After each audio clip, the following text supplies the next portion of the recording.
घरन ताईं दीन इस्लाम असां खे पाड़े जी अलामत ॾिनी आहे। 40 घरन ताईं असांजो पाड़ो आहे। हर मुस्लमान जे मथां हक़ आहे त पंहिंजे पाड़ेसरी जो सां सुहिणो सलूक रखे, सुठो बर्ताव रखे।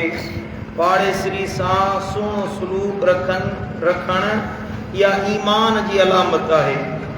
मुस्लमानी जी ईमान जी निशानी आहे त ईमानदार माण्हू पंहिंजे पाड़े वारनि खे रंजाइण, ईज़ाइण या उन्हनि खे तकलीफ़ ॾियण जे बजाए उन्हनि जा हक़ अदा कंदो आहे। जेको माण्हू पाड़े वारनि खे ईज़ाए थो, तकलीफ़ ॾिए थो, अज़ियत पहुचाए थो, गोया कि इहो अल्लाह जे दमर खे पंहिंजे लाइ दावत ॾेई रहियो आहे। मदीने वारे साईं फरमायो, ख़ैरुल जीरान इंदल्लाहि ख़ैरुहुम लिजारिही। अल्लाह वटि भलो पाड़ेसरी उहो आहे जेको पंहिंजे पाड़े वारनि जे लाइ भलो आहे। जो पाड़े वारनि सां सुहिणो सलूक इख्तियार रखंदो आहे, अल्लाह वटि इहो सभिनी खां बहितरीन मुस्लमान आहे। ऐं साईं करीम सल्लल्लाहु अलैहि वसल्लम फरमायो त मा ज़ाल जिब्रील यूसीनी बिलजार। जिब्रील अमीन मूं वटि एतिरो त पाड़े जो ख़्यालु रखण जे लाइ अमर खणी आयो आहे, एतिरो त बार बार ताकीद कयो अथई जो हत्ता ज़ननतु अन्नहु सयुवर्रिसुहु। अनकरीब मूंखे त ईअं थो लॻे त अनकरीब पाड़े वारनि खे पंहिंजी विरासत में न शामिल कयो वञे। एतिरो पाड़े वारनि जो ताकीद कयो वियो आहे। तव्हां घर में जेको मामलात कयो था, तव्हांजो पाड़ेसरी तव्हांजे ॾुख सूर जो हाल भाई आहे। तव्हां जेकॾहिं उन्हनि सां बुरो हलंदव त हुनजी ज़िंदगी अज़ियत वारी बणंदी, हुनखे तकलीफ़ पहुचंदी। तव्हांजी भित भित सां गॾी पई आहे, तव्हांजो घर क़रीब आहे। तव्हां पंहिंजे घर में फसाद कयो, वॾे आवाज़ सां ॻाल्हायो, पाड़े वारे जे घर में को बीमार आहे, को मुश्किल ज़दो आहे, को साईं मुंहिंजा शोर शराबो पसंदि नथो करे, या तव्हांजे घर में का शादी आहे, को एहतमाम कयो वियो आहे, हुन में अहिड़ो हुल हंगामो कयो जो पाड़े वारनि जो सुख बर्बाद थिए, इहा मुनाफ़िक माण्हू जी निशानी आहे जेको पाड़े वारनि खे अज़ियत थो पहुचाए। हबीबन करीमन सल्लल्लाहु अलैहि वसल्लम सैयदना अबू ज़र ग़िफ़ारी रज़ियल्लाहु ताला अन्हु खे नसीहत कंदे फरमायो त या अबा ज़रिन इज़ा तबक़त मरक़तन फअक्सिरू माअहा। हत्ता के हबीबन करीमन सल्लल्लाहु अलैहि वसल्लम हज़रत अबू ज़र ग़िफ़ारी खे इहा वसीयत कई, अबू ज़र जॾहिं घर में बोड़ चाढ़ी त हुन में घणो रहो कंदो कर, वतआहत जीरानक, उन मां थोरो ज़रो पंहिंजे पाड़ेसरी ताईं पहुचाईंदो कर। इन में तोखे अजर मिलंदो। भला ॿी ख़ैरात नथा करे सघो, तव्हां ते लाज़िमा ख़ैरात कयो। भला ॿियो ख़ैरात नथा करे सघो, हिकिड़ी मानी तव्हां पंहिंजे पाड़ेसरी ॾे त मोकिले सघो था न। नबी साईं फरमायो पंहिंजे पाड़े वारनि ॾे मानी मोकिलियो, इहो गोया कि तव्हां हुनजो हक़ अदा करे सघो था। हिकिड़े ॾिहाड़े रसूलुल्लाह सल्लल्लाहु अलैहि वसल्लम वेठल हुया। अचानक, ही सही बुखारी शरीफ जी हदीस आहे, अचानक मुंहिंजे दिलबर नबी फरमायो वल्लाहि ला युमिन, वल्लाहि ला युमिन, वल्लाहि ला युमिन। हबीबन करीमन फरमाया अल्लाह जो कसम उहो माण्हू मोमिन न आहे, अल्लाह जो कसम उहो माण्हू मोमिन न आहे, अल्लाह जो कसम उहो माण्हू मोमिन न आहे। 3 दफ़ा कसम खणी महबूबन करीमन सल्लल्लाहु अलैहि वसल्लम ॻाल्हि फरमाई।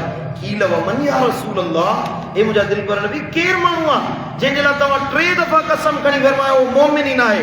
हबीबन करीमन फरमायो अल्लज़ी ला यअमनु जारुहु बवाइकहु। तव्हां मां उहो माण्हू जंहिंजे हथ खां, जंहिंजी मुसीबत खां, जंहिंजे अज़ियत खां उनजो पाड़ेसरी न बची सघे, इहो माण्हू मोमिन ई न आहे।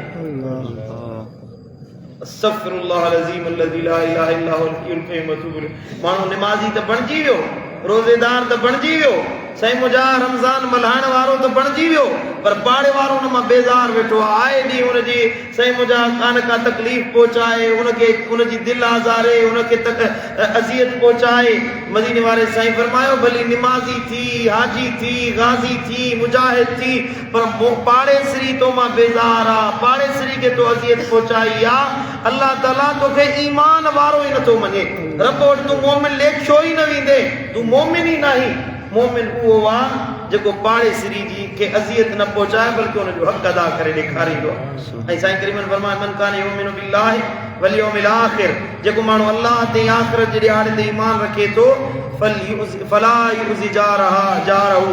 मदीने वारे साईं फरमायो पोइ हुनखे घुर्जे थो पंहिंजे पाड़ेसरी खे अज़ियत न पहुचाए, पंहिंजे पाड़ेसरी खे घटि वधि न ॻाल्हाए, हुनखे बुरो भलो न चवे, कंहिं बि मुस्लमान खे नथो जुगाए त उहो पंहिंजो पेट भरे मानी खाए, हुनजो पाड़ेसरी बुखियो पियो हुजे, बुख ते हुजे, हक़ आहे तव्हां पेट भरे खाओ त पंहिंजे पाड़ेसरी खे मानी खारायो। जेकर तव्हांजे पाड़े में को तव्हां खां वधीक ग़रीब मिसकीन रहे थो त तव्हां पंहिंजे घर में जेकर फल फ्रूट खाओ त हुनजूं खलूं दरवाज़े ते न उछलाईंदा कयो, मथां हुन पाड़ेसरी जा ॿार उहा शइ ॾिसनि ऐं उहा पंहिंजे अबे अम्मा खां तलब कनि ऐं उन्हनि वटि उहा पहुच न हुजे, उहा शइ उन्हनि खे पहुचायो।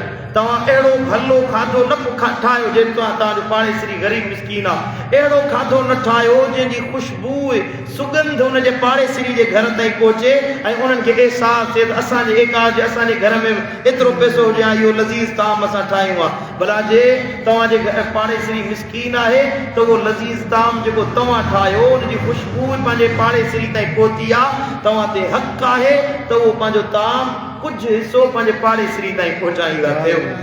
कंहिं मुस्लमान जो नेक या बुरो हुजण इन ॻाल्हि ते आहे त हुनजो पाड़ेसरी गवाही ॾे। हिकिड़ो दफ़ो हदीस तव्हांखे ॿुधाई हुई, मदीने वारे साईं फरमायो भला केरु आहिनि?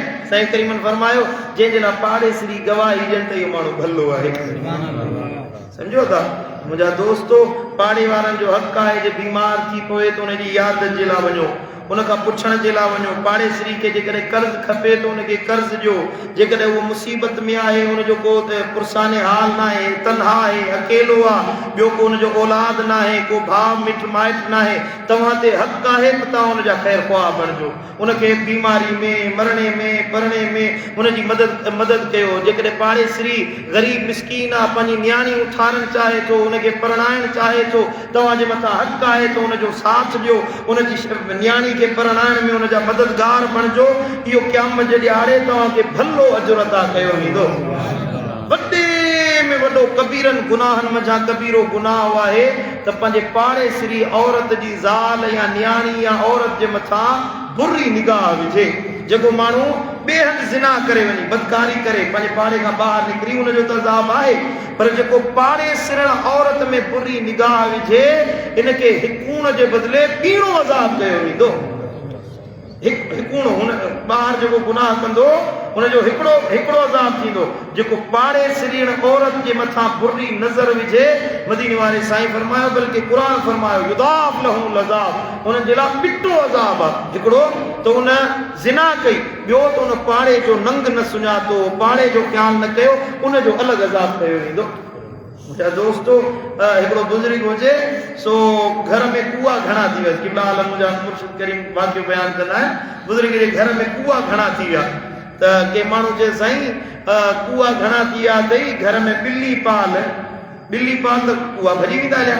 जीअं मां ॿिली पालींदुसि, कुआ थी सघे थो मुंहिंजे घर मां निकिरी पाड़ेसरी जे घर में हलिया वञनि लिया ऐं हुनखे अज़ियत पहुचाइनि। इन जे करे मां पाड़ेसरी जो ख़्यालु करण जे करे, उनजो हक़ जो ख़्यालु करण जे करे मां ॿिली पालियां ई नथो, मथां क़यामत जे ॾींहुं मूंखां इहो पुछाणो न थी पवे त तो ॿिली पाली, तुंहिंजे घर मां कुआ निकिरी विया, तुंहिंजे पाड़ेसरी जे घर में छा जे लाइ हलिया।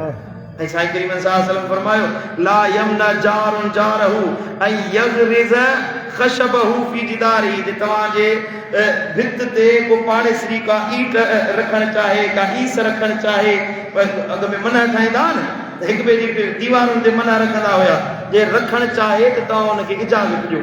हिन जदीद दौर में ईअं चइजे तव्हांजे घर जे मथां को तार टपाइणु चाहे, को साईं मुंहिंजा पाणी जी पाइप लाइन छिकणु चाहे त हुनखे इजाज़त ॾियो, हिन में आर महसूसु न कयो।